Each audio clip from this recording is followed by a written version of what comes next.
afford to do that.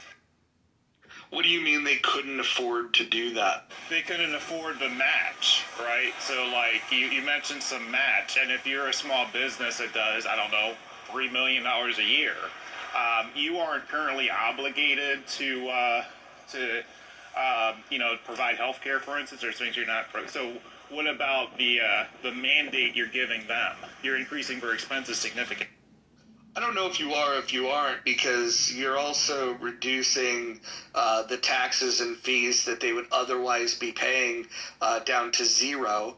A lot of companies offer some sort of benefit anyways, where they're doing a 401k match. So you get rid of the concept of a 401k and you're kind of blending it into this.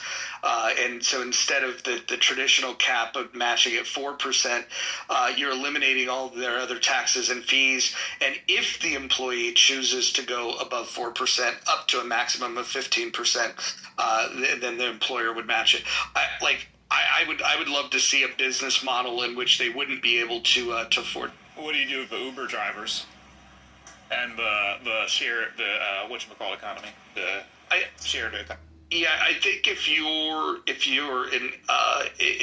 in the gig economy and you're a 1099, we'd have to figure out a carve out for that for 1099s.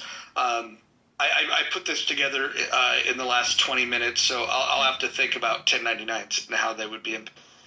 Roger, I agree with all you said, but I'm surprised that you want the employer to take on the burden of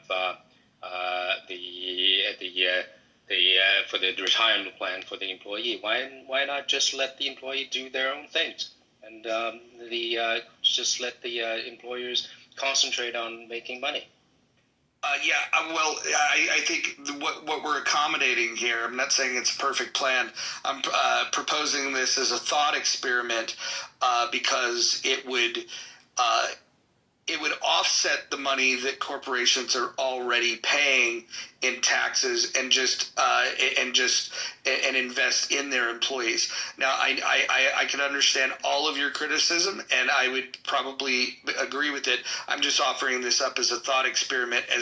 It's definitely an improvement over the current system in my mind, because it makes everything becomes more voluntary with the exception of the mandate of the employee match, which, by the way, most companies choose to do an employee match anyways, and the companies are already mandated to pay 1.45% for